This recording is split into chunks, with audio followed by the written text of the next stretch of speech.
I'm Dana K. White. I'm the author of Decluttering at the Speed of Life. I'm the creator of the No Mess Decluttering process. And let's talk about re-decluttering.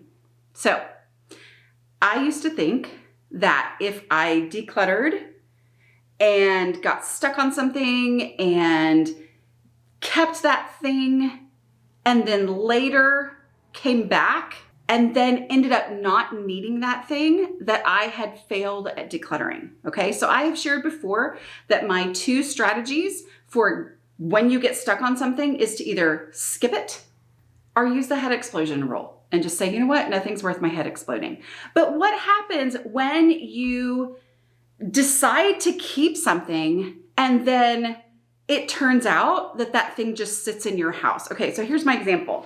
It's been about a year ago, I think it was, that I was in this space. I had a barrister's cabinet, is what y'all told me it was, like an antique barrister's cabinet with the glass doors, right? And it was super duper rickety. And I'm not going to go through what all made me decide to get rid of it, but I decided to get rid of it. It was basically falling completely apart. But the glass doors, I thought, you know, those glass doors, surely I could do something with those glass doors, right? Like I just saw so much potential in them. I was thinking I could hang them on the wall and I could put pictures in them and that would be interesting. And I thought I knew exactly where I wanted to put them. And so I asked myself where I would look for them first to turn them into something later. That was in my dog's room. And so I put them in my dog's room. Well, when we recently had a junk pickup, a 1-800 junk pickup, I went through my house looking at everything with different eyes. And I saw those barrister's cabinet glass doors. And I just thought, I'm never going to do anything with those. And so I got rid of them. And in the olden days, I would have thought that that meant that I had failed when I decided to keep those items, right? Instead, what I know now is that re-decluttering is a thing. Here's the reality. There is no being done with decluttering forever. I'm sorry if that makes you sad, okay? Completely understand if it makes you sad. But I used to think that there was such a thing as getting my house completely decluttered. And in reality, as long as we are continuing to live, as long as we are changing as people, especially as my kids were growing up, I mean, they went into new phases of life, new interests, new sizes, new needs, every time I turned around, right? Even with my kids not being in the house right now, as they're in college, I still change what I need and what I want and my style and my desires and the things that I want to do, right? So all of that changes. So there is no such thing as being done decluttering, because as long as stuff is coming into my house in any way, shape, or form, I'm going to need to keep decluttering. This is actually the thing that I've realized, that people who naturally think in a way that makes their house be under control naturally, right? Not naturally, they're still doing the work, but you know what I mean.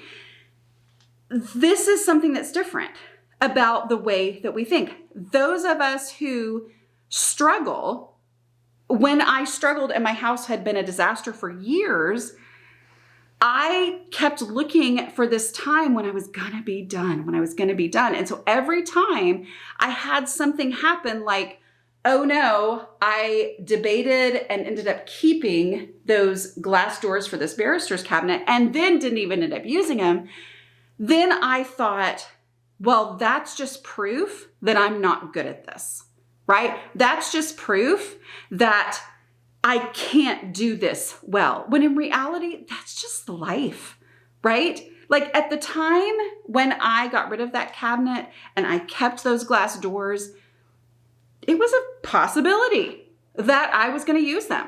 But at the time where I was looking through my house saying, what can I get rid of? I looked at them through different eyes, because at that point, I was the person who now knew I was never going to use them, right? And so giving yourself permission to not feel like a failure because you don't get it perfectly decluttered the very first time and make all the perfect decisions is actually incredibly freeing to help you make decluttering progress, right? Because as long as I'm thinking there is a perfect solution here, there is a right or wrong answer to whether or not something needs to be in my house or not, and I always seem to get it wrong. As long as I have that mindset, it makes the decluttering more difficult. It makes it more emotionally daunting, which then makes me put off decluttering because I don't want to go through all those feelings, right? And I think, well,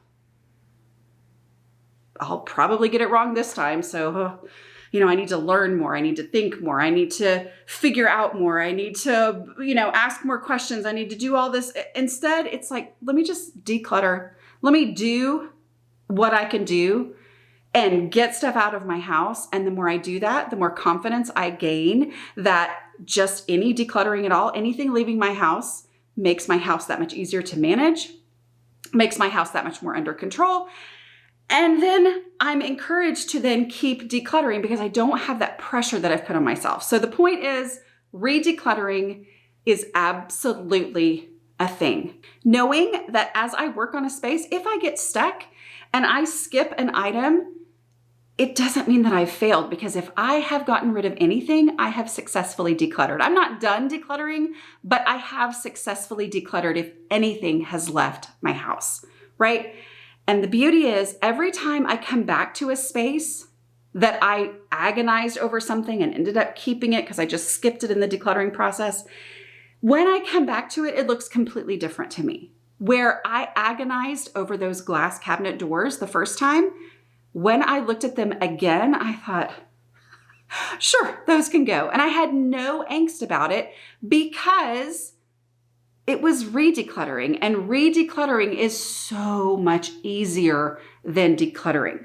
So that's part of the value of going through the decluttering process, is that even if you don't do it perfectly, when you come back to that space, it's going to look so different to you. It's going to be so much easier for you to do. It makes the decluttering process so much easier when you're re-decluttering. Okay? I hope that made any sense whatsoever. All right. I will talk to y'all next week. Happy re-decluttering.